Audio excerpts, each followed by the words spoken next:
My guest today on 52 Weeks of Why is a really good personal friend, somebody that I have watched advance through an amazing career in military service, and experience with him sustaining an accident that caused him to have to withdraw from the service. And we're gonna go into this story. This is going to be a little bit more of a storytelling episode than prior ones, just because I think his story deserves to be heard. And I think that hearing how he has overcome hardship and hearing how he has found himself where he is today is powerful, and it's powerful for anyone who is going through or has gone through and overcome hardships. Now, before we dive in, I have a quick quote, and this one just came to me today when I was sitting and talking with Chris. So the quote is, "Most people are just trying to get through the day. Don't get through the day, get from the day. Let the day teach you. Join the University of Life. Wherever you are, be there, soak it up, and absorb it." And I think that that's, for me, extremely important, because there's just some days, especially now as we're all going through the coronavirus and a little bit of quarantine life here, that we're not living life the way we used to. Some days you just feel like you're getting through the day. And this one for me is always an important reminder of not just getting through the day, right? Getting what you can from the day and out of the day. My guest today is Chris Clark. Chris is a really good personal friend. We've known each other, I think we said, for just over a decade now. He is a native of Salem, Ohio, where I'm from, but has since moved away and started a family elsewhere.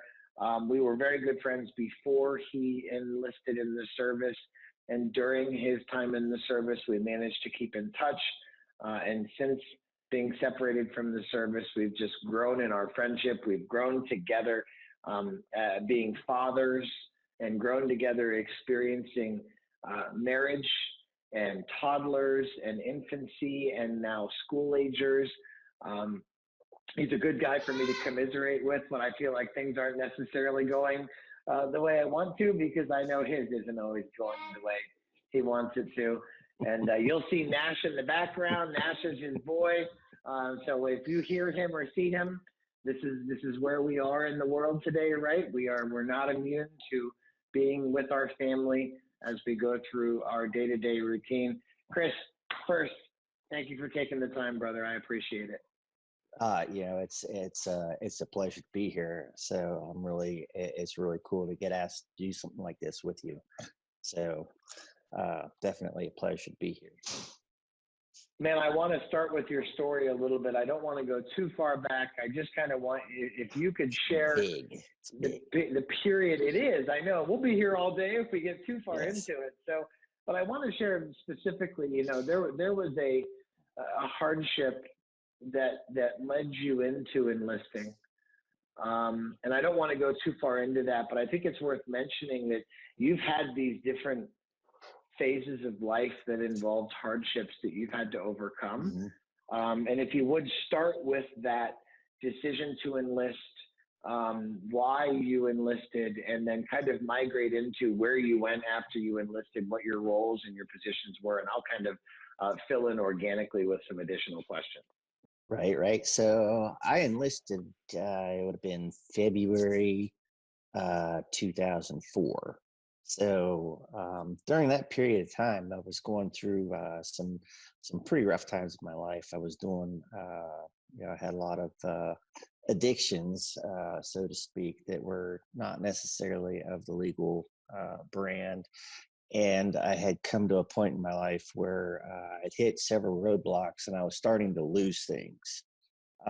And I decided that I didn't want to lose anything else. So I was starting to lose friends. People were dying. People that I hung out with were dying. So I made a choice, called my brother, and got some really good advice from him. Looking back on everything that he had, at that point he had a brand new house. Yeah, he had a wife. He had two motorcycles, a car, and was really, really doing well for himself.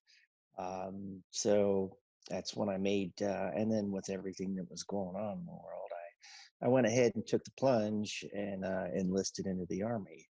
So I left February 22nd of 2004 and went through the basic training. And that was being 32 and going into the military and being in basic training with 17 and 18-year-olds was just wow.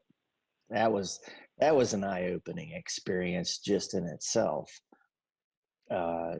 Competing with all of them. So I did do well during that, and probably the only reason that I did do well during that was because I was a bricklayer. So building a lot of different things.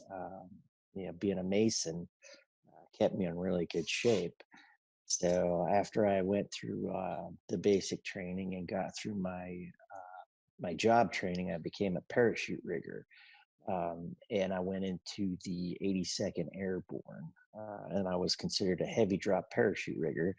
And from there, that's when we rigged up um, anything, anything that you needed rigged up to drop into any type of a battle zone. We could figure it out. We could rig it up, and we could drop it to you.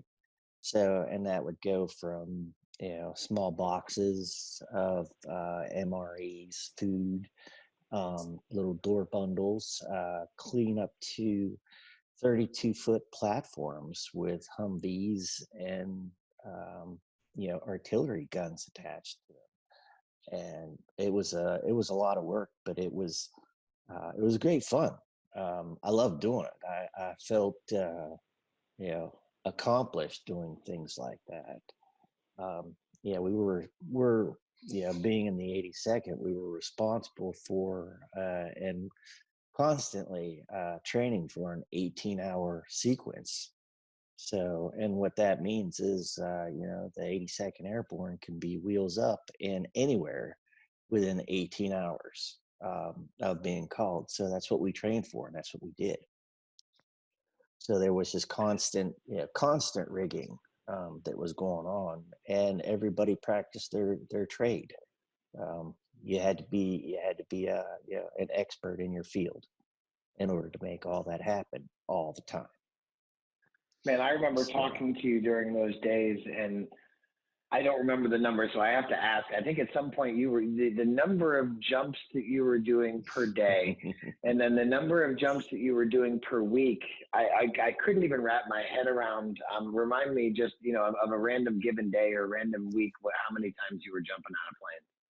oh, okay. So at that point in time, it was when I had really started jumping. I went from the 82nd static line jumping to where we were jumping. I would say once a month, and then I started getting ready to go into the Golden Knight end of it there, where I wanted to go through that assessment and selection program, to where we were jumping at a minimum of 10 times a day, and we were doing that 5 days a week. And once I transitioned from the 82nd heavy drop unit, I went over to the 82nd All American Free Fall team. And I was there for approximately 3 years. I became the team leader for that. And we were jumping Blackhawks. We had two Blackhawks running, and we were doing what they called elevator jumps.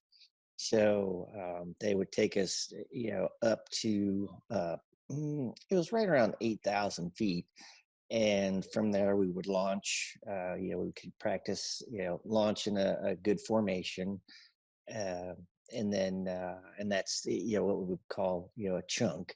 So that's that would be like four of us jumping out all at once, linked together, so that we didn't have to waste time in the air chasing each other around to get to each other to make to make the shape that we were looking for.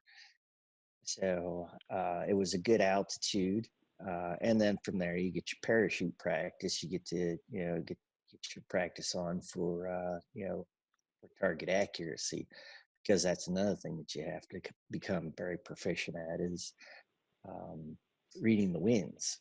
Winds or loft are can be a mean mistreater. So there's a lot of calculation that goes into jumping. So it's not just here we go. No, it's no. So no. take me through the timeline there with that. So you went from rigging, and I remember you talking to me about having aspirations of jumping more, and I don't think at that point in time, I don't remember, but I don't think Golden Knights was yet on the radar at that point. I think you were just moving up in the ranks of 82nd and starting to jump more.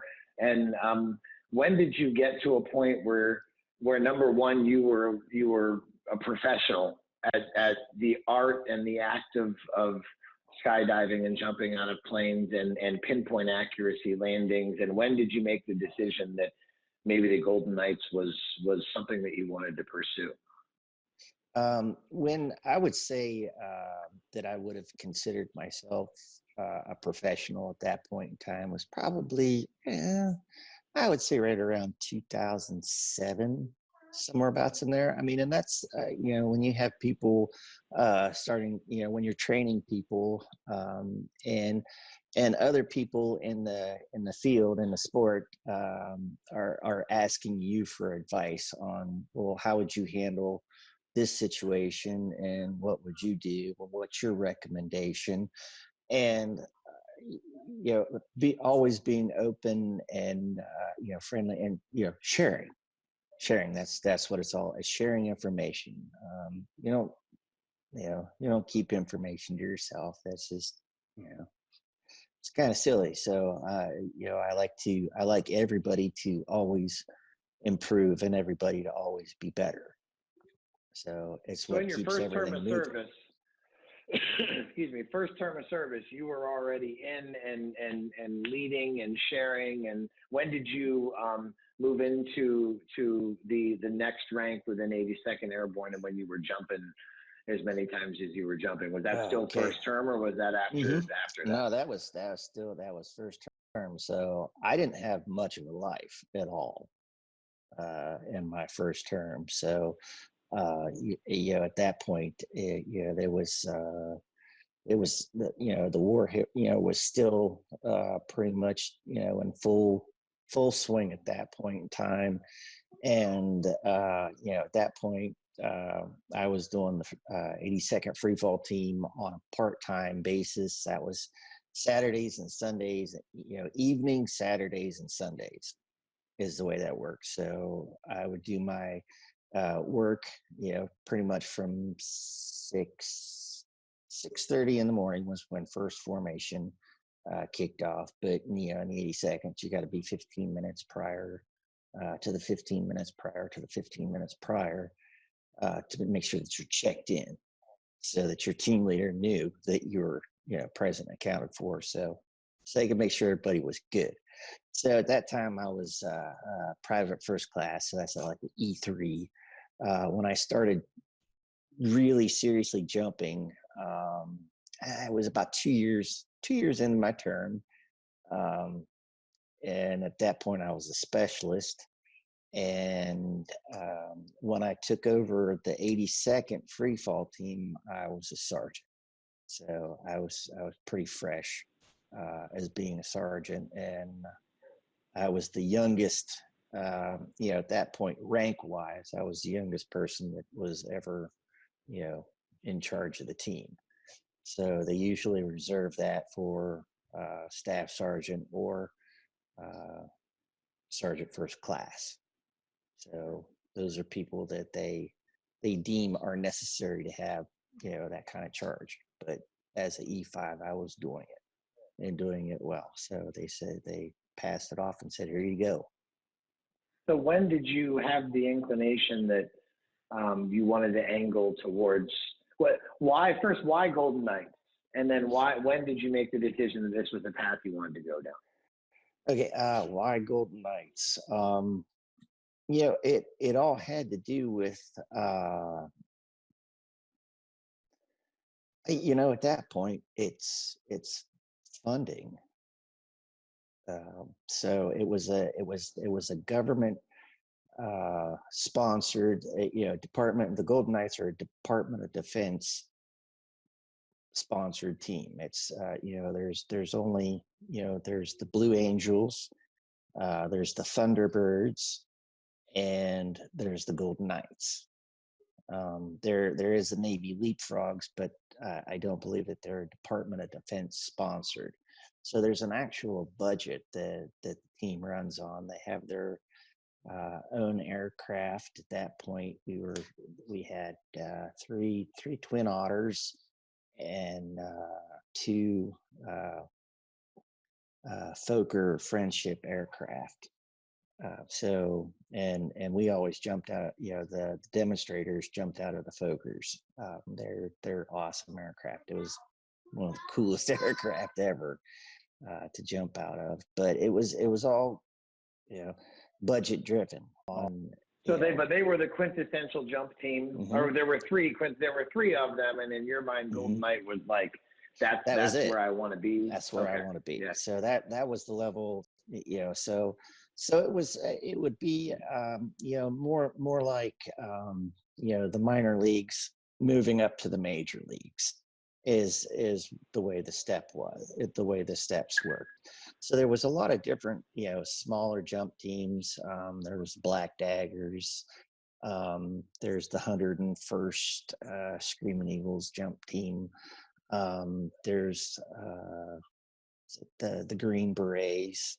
Had a small jump team, and we were all considered feeders to go into the Golden Knights. Was the way that worked. So it was a lot of so there was a lot of minor league teams, and when you went to to assessment and selection for the Knights, that was when you graduated to the majors. When were you in the midst of doing some of the more artistic things and videography that you got involved in? Was that after the Knights, or was that still while you were 82nd? Where you were airborne? That was a lot of that stuff started happening while I was on the 82nd, and that was a lot of things that actually attracted the Golden Knights to me.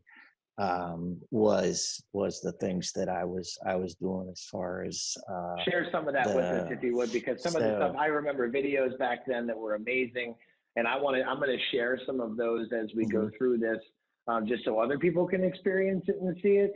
But mm-hmm. share some of the concepts. So I mean, at a 30,000 foot level, right? Share some of the things you were developing. So a lot of the things at that point in time that I was developing was crew. And there was a lot of and that's where we do a lot of the parachute docking, and when it shows you the pictures, you'll get a much better idea on what that is. But that's we actually fly our parachutes into each other and dock on each other. It doesn't it sounds like a really crazy concept, but it was actually it's a lot of fun, super dangerous, but yeah, I guess that's where you got to be to do it. So when you first learn about it, everybody's always telling you to stay away and maintain your airspace and stay clear. Don't come near me. This is my space. Don't invade my bubble. To now you're flying your parachute into the back of another guy.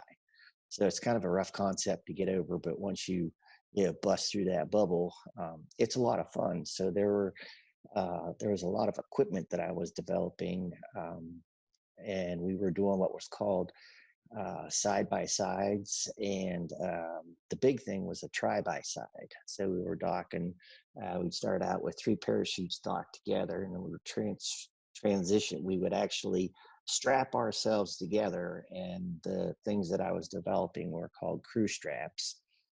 It's something that had been around for a long time, but they weren't real super safe. A lot of times they would get stuck, and you could end up getting being hooked together and trying to land a parachute that way is it's kind of spicy, as we would put it. Yeah. So, but also on top of that, I remember there's a picture, and I'll share it of you. I think you're over Chicago, or you're over a major metropolitan area, and you're docked, and you have flares that are letting off these color streams that are behind you. Where the flares weren't something that you created, it was just the implementation of the docking with the flares, or did you make those too? No. I didn't make the flares. That was, that was another crew that did that. They're stage pyrotechnics that were adapted, that we adapted to use. That was why I was on the Golden Knights. I got the funding in the budget. That was cool. I mean, that was one of the wonderful things about that is you could come up with a concept, and then you could take it and you could present the concept, and they could, with the Golden Knights, you could actually, get a lot of budget for testing and development, because that's part of what the Golden Knights do is they're. So let's back up there, right? I don't want to jump ahead to Golden Knights yet. So let's talk about that segue, right? Because I remember it was a challenge, the training and the politics, and there were a lot of obstacles coming out of 82nd and going into Golden Knight that you had to overcome to get there. And it was a big realization of a very lofty goal. And just share a little bit about that change, that transition. It kind of stunk a little bit. The transition. It was definitely hard, but it was good.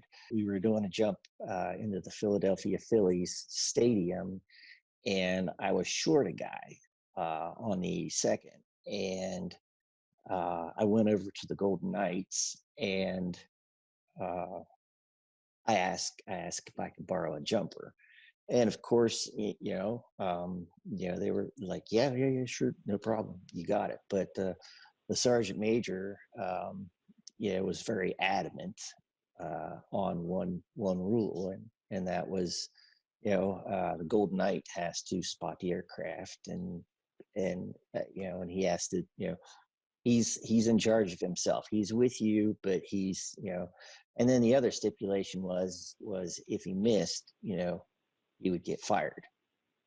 So that was a big deal. So a lot, no pressure. No pressure at all. So yeah. So so we went and we did the jump, and Rich Sloan was the lead. He was one of my guys. He was the first jumper. He went out, and then I went out and docked and did a biplane with Jimmy Hackett.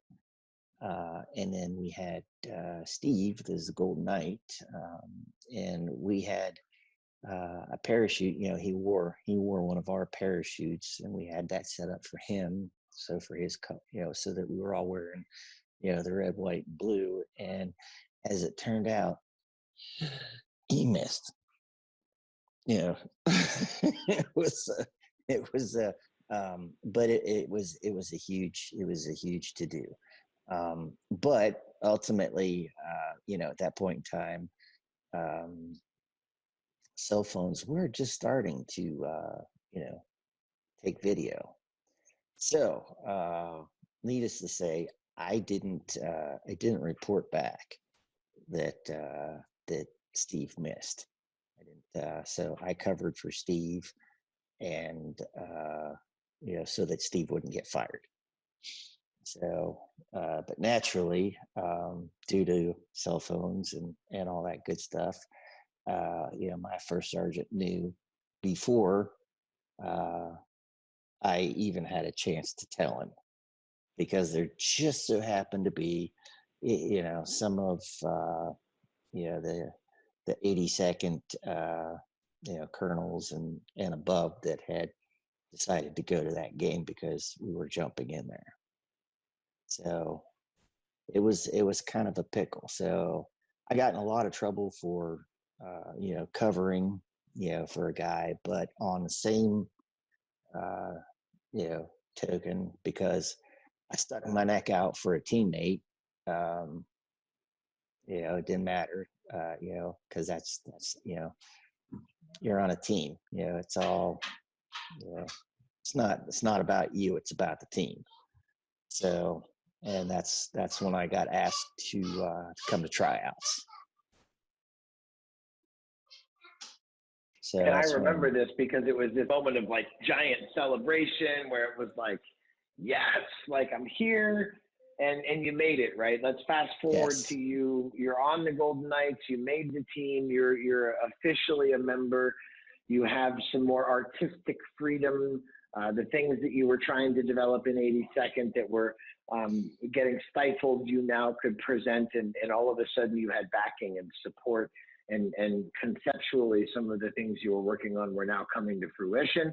I remember one of them was a jump camera, if I remember. I think you just rigged a GoPro right, to a helmet. yeah. No, that was at that point. So we were working with live feed stuff. It was super, all the FPV camera stuff that was just starting to, I mean, it was really starting to blossom as far as that stuff is concerned. So we took, a friend and I, we took uh, we went to the hobby shop and ordered a bunch of stuff, and it was a little tiny, just a pinhole camera, and our transmitter was probably like 2 inches. I mean, it was just this little. I mean, it was little tiny deal. Was the transmitter, but it had this really bizarre antenna on it, and the antenna had to hang down in front of your face, but it because that was pretty much the orientation when you were falling, because at that point in time we were all what they would call point of point of view. So the guy on the ground had to have this helical spiral antenna pointed at you in order to receive the transmission. But we could, from 12,500 feet, we were picking up, the jump as it was happening all the way down to the ground. And then I was able to develop the technology. So we went from, your regular RCA cables, um, style, red, yellow, white cables, clean up to, we got up to HDMI to where we were shooting in 4K. And in stadium jumps, we're actually able to broadcast everything that was happening inside the aircraft, clean up to the jump, to include the jump as it happened all the way through. And we were able to broadcast that down onto the Jumbotron. So, That's the coolest part, right? Because you can mm-hmm. see the guys jumping at that point, but you couldn't see, you didn't have the point of view of the jumper on screen. Yeah. And with that technology now, you were the Golden Knights were jumping into the ball game, and on the Jumbotron, you were seeing what they were seeing as you were jumping in. And if I remember right, this is something that was strongly implanted in my memory about this, was you said that you could hear the crowd cheering. Yeah. At 3,000 feet plus, you could hear the crowd. It was just, it was amazing. It's really, when you're under a parachute, it's really quiet. You just hear a little bit of wind, blowing around, but it's really quiet. It's really peaceful. And, so once you get under your canopy, and you get settled in, and you get into your spot, into the formation, everything just kind of turns into, an automatic process, to where you're just, you're in your position and you go. So, but when you get close to the stadium, and you can hear the crowd roaring, it's pretty cool. So, I had no idea that, when you could hear the crowd from 3,000 feet, it was just amazing, and scary, all in the same note, because that many eyes are watching you. So, uh, so it's at that point in time, it's game on. you put your game face on and you go. So So it's we're at the glory days. hmm We're at the pinnacle, the apex, and something happened.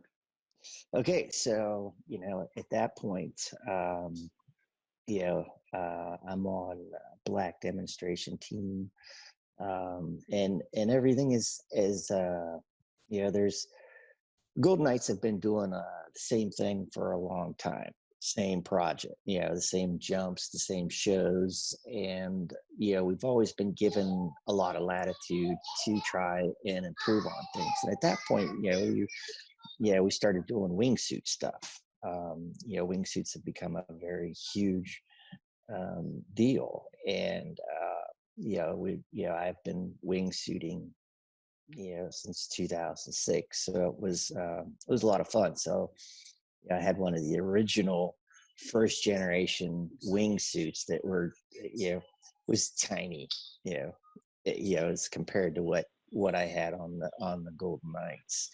On the Golden Knights, I had a special suit designed and manufactured by Squirrel.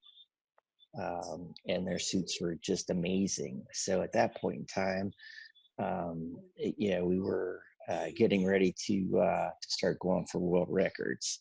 So with it, so we were practicing. There were 5 of us that were doing this, and we're working on going all the way up to 45,000 feet is what we were working to go with. At that point in time, there was a gentleman that had just he was from Google, that had just broke the world altitude record, for being a single jumper for altitude. So, and he went clean up into the stratosphere to do that. So, what we were looking to do was go up into the level right below that, and it's called the troposphere. So we were looking to get down into, jump down into the troposphere, hitch a ride onto a jet stream, and then fly a good solid 15 to 20 miles to a specific point, to an air base, and set an altitude, a distance, and a time world record for wingsuits. How many of these had you attempted up to this point? Well, at that point in time, I had a bare minimum of 500 wingsuit jumps before we even started that, and there was we had done a couple we were working with Discovery News Channel at that point in time, to collaborate with a lot of this stuff. So we had done a special with them. We were working with Google, and there was another company that was also developing a small heads-up display that would fit on top of our masks. At that point in time, I was working on a custom helmet that would accept. It would take the style of helmet that all of us had liked, and cutting a portion out, and then doing a 3D printed version of it is what I was working on doing, so that it would accept oxygen. So at that point in time, the only oxygen tanks that were available for us were the models that the Special Forces used. And what we were working on doing was splitting the tanks and moving them from the front of your chest, and putting one on each side of your pack tray for your parachute. And in the midst of that, creating an airfoil to go along with that to create extra lift, is what the other company was working on with us. So, we jumped daily. That was all we did. Was jump, jump, jump, jump, jump some more, jump, jump. We would average, sometimes if we were just practicing exits, we would average anywhere between 10 and 16 jumps a day if we were just practicing exits. And that's so that we could all When you're at 45,000 feet, um, everything has to be muscle memory at that point in time. And at that point, we had also gone out to NASA because we were planning out in California with this. So we had gone to their horizontal wind tunnel, and we were going to set up time within their horizontal wind tunnel to where we would actually be tethered into it, and we would be able to figure out the lift over drag coefficient so that we could figure out what the best body position was so that we could maintain the best glide path. So you're in the midst of doing dozens and then hundreds of routine jumps. Mm-hmm. And fast forward to the one jump that didn't go as planned.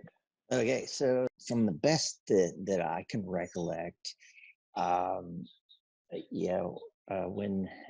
you're when you go to deploy your parachute in a wingsuit, you have to pull everything, collapse yourself down, and you bend like a banana, is the best as I can put it. You pull and then you have to do everything simultaneously because if you pull this wing out, it rolls you over on your back. So you have to pull out both at the same time, so it keeps you stable. And I don't think that I had pulled my legs in enough, and my parachute, because you're flying this way and not coming down, I believe that my parachute skipped off of my leg wing and it twisted all up. So when that happened, my parachute did open, but I was doing this really, really nasty helicopter spiral. But at that point in time, I had, it was at 5,000 feet, so I had quite a bit of time to work with it.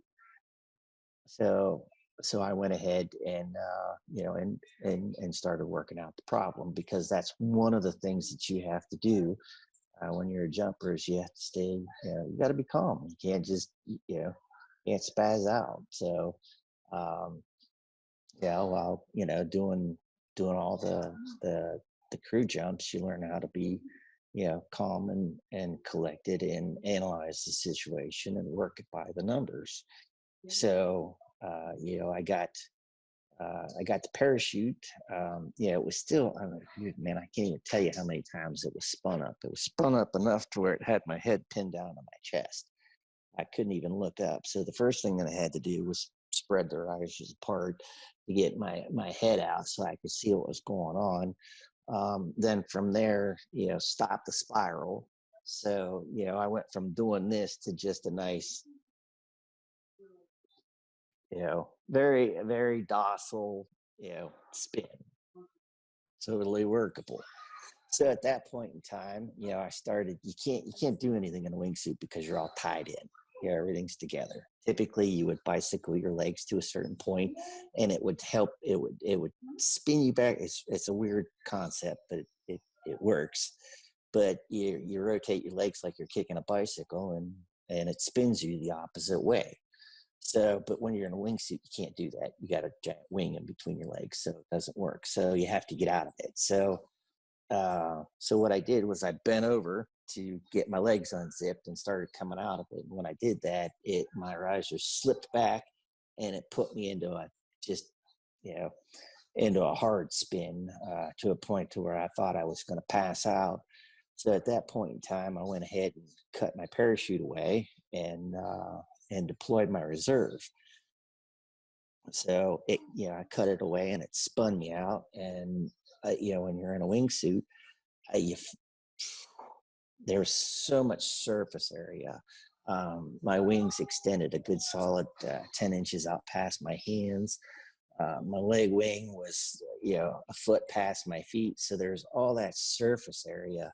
So, you have, this great big mass, that's trying to fall down through the sky in this little itty bitty parachute that's trying to catch air and coming up around, and it can't catch air. So all I was doing was I was just just flat spinning. And it wasn't until probably it was right around 250 feet that I had gotten, build up enough speed again to where I could roll off to the side, and my parachute caught, and my reserve parachute caught air, and it. I thought I had it beat. I thought I did. But it stood me up, and I looked up, and I went to grab hold of the toggles to jam on the brakes, and that's when I hit. So at that point it was just. So there was everything was black. It was an absolute brilliant flash of light. I mean, just I couldn't even tell you how bright it was. And the shield on my helmet was tinted, and this was considered a dusk jump. So it was starting to get dark out. And I heard myself moan a couple times, and at that point, I didn't know if I was dead or not, and I had no clue. I woke up in the back of an ambulance, and it's really bizarre. But you wake up and it's super bright, and there's people looking at you, and you don't have any concept of what's going on. And the only thing that I noticed at that point in time was I was butt naked in the back of an ambulance.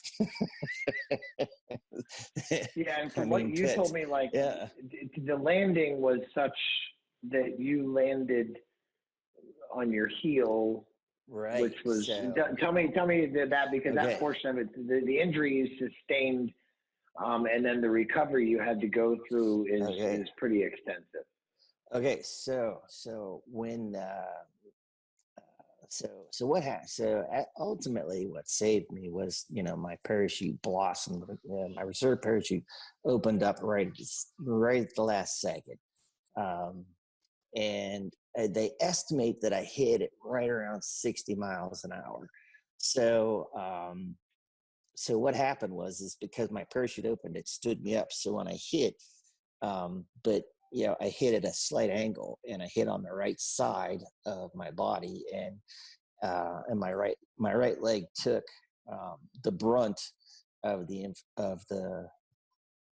fall. So when that translated, it shoved my heel up in between my tib fib. So the calcaneus is what they called it.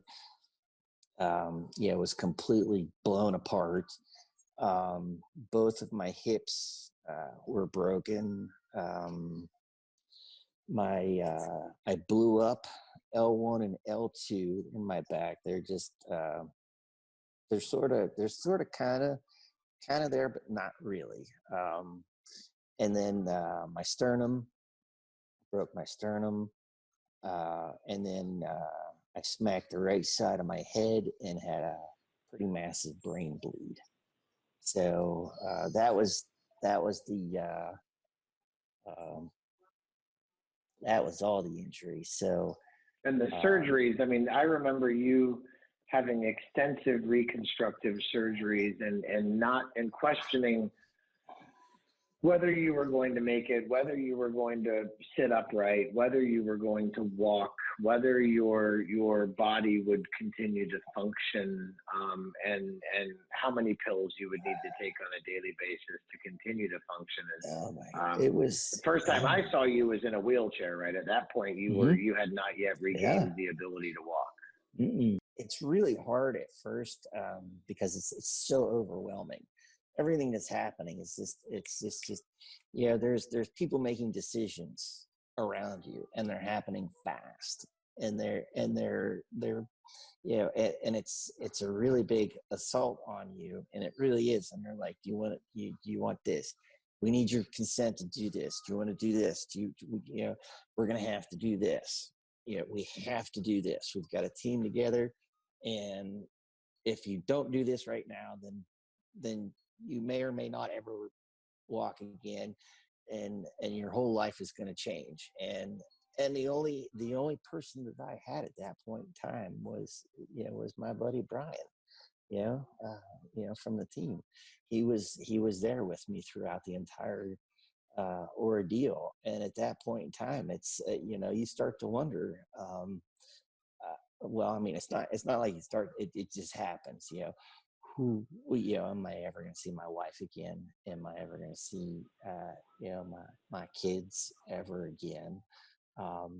Because at that point in time, nobody could get a hold of them. The accident happened. We're in a different time zone in Milwaukee than we are here in North Carolina. Everybody's in bed. Nobody's picking up their phones. So yeah. So so you have to making decisions, life changing decisions on the fly like that without being able to consent your significant others is a really hard process to do. So I went ahead and checked the block and said, yeah, let's go for it. So it took a good solid, it was 18 hours before I had my first surgery. And I got lucky that the woman that taught people how to do spinal cord surgeries just happened to be there at the hospital where I was at. So I happened to have the best spinal cord surgeon in the world working on me at that point in time. So that was great. Let's jump to recovery and physical therapy and where we are today, right? Where we are today Right. is, I want to sum that up and say that you're recovered and you're walking and have just received some pretty magical assistance for your legs. But talk a little just briefly about the recovery and the path and the PT, and then where we are today with the legs. Okay, so I got like a whole maybe 3 days. I had casts all over the place. They had made a special chest plate for me, and as soon as I got my chest, like it was a big giant chest guard that I had, chest brace that I had to wear. So as soon as that chest brace was made, it was immediate. Physical therapy started right then and there. They don't believe anymore of you hanging out waiting 6 weeks before they start physical therapy. So I immediately went into the physical therapy. They started working with my legs. At that point in time, I was having a hard time talking because of the brain bleed. So Legos, have always been a big part of my life. Love them. So they went out and they got Lego kits. And at that point in time, it would, for one of these little tiny, 20-piece kits, something I could normally build in about, 5 minutes, would take me 2 hours to put together. Working out, it became, I'd get up in the morning, I'd eat breakfast, and then I would have to, they would stand me up. They would teach me, I had to learn how to, do transfers. I had to learn how to go to the bathroom all over again. Everything that everybody does today as a normal adult, I had to learn how to do it all over again. I had to learn how to talk. I had to learn how to how to move. I had to learn how to control everything because with the spinal cord injury I have, I'm considered an incomplete paraplegic. I'm not complete yet. I have one nerve ending that's left, so I had to learn how to read all of that again. So I can't feel a lot of the bottom half of my body, but there are two spots in both of my knees that I can feel. They're small spots, but that's how I've learned how to transition into standing. Is I can feel the pressure in my knees, and my knees, tell me that my feet are on the ground. So that's how all that good stuff is going. So it wasn't just the key part of that for me is it wasn't just a physical recovery. It wasn't just my body is better. It's a retraining of everything, right? Your life almost started over again after that accident. Mm-hmm. So we came into out of hardship, into enlistment, into 82nd Airborne, a little bit of hardship in the transition into Golden Knights, to the apex of a career where every day is a glory day, and every jump into a ballpark is recorded, and doing amazing feats with parachutes and with video, and having that accident just bringing everything to a screeching halt. And coming out of that accident and recovering and being where you are today, and having the ability now today to do this interview, to have a toddler and a grade schooler now that you can hang out with, to have a family and a wife and be able to work again on your passions. It's such a cool story of peaks and valleys. And I want to transition now into you sharing through all of these peaks and valleys and where you find yourself today. Share with us your why. Share with us what has helped you get through this, and where you are today, and what helps you get through every day. Yeah, the why. Yeah, that's a big question. The why is my kids. I mean, that's the why. Kids. What are they? I remember when my father passed away, and I felt, there was a huge,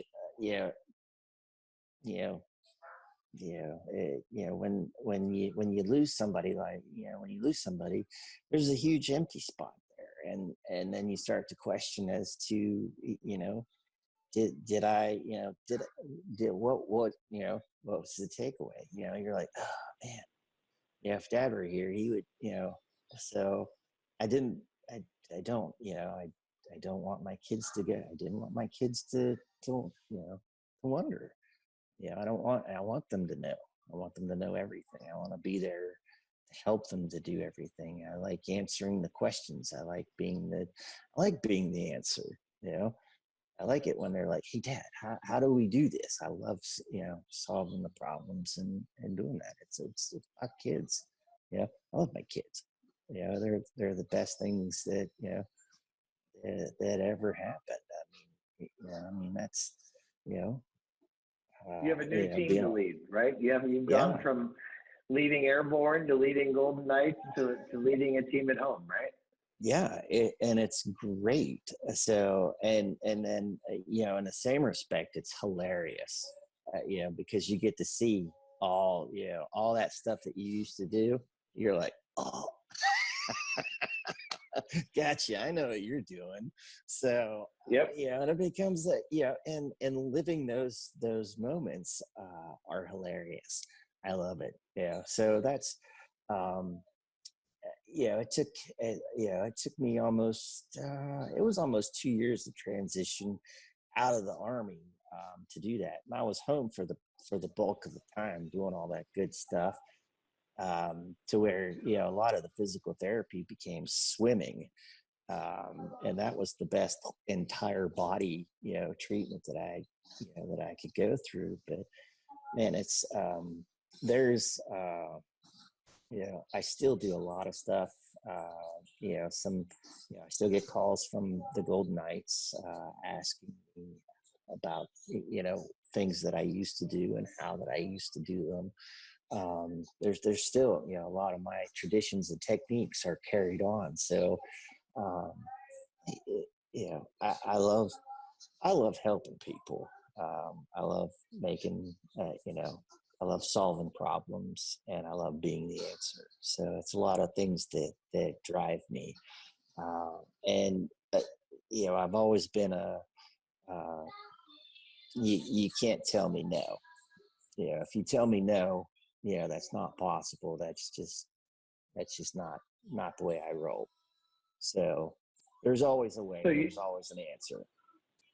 and I know that from you from way, it's almost, we both have struggled in our advancing into adulthood with that personality flaw, I guess I would say, because we have a rebellious spirit, right? And the rebellious spirit doesn't translate very well into parenting and doesn't translate very well into adulting.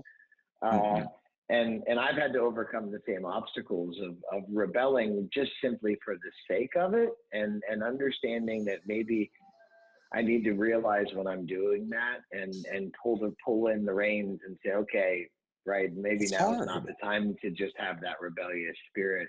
But going back to, the hardest times that I remember are the times of physical therapy and our friendship, and talking to you while you're retraining your brain, and all of that was motivated. Your daily motivation at that point was family, was I want to be there. I want to be a dad. I want to be present.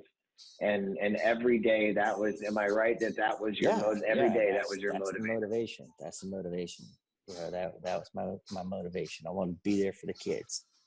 So you can't just leave them hanging like that.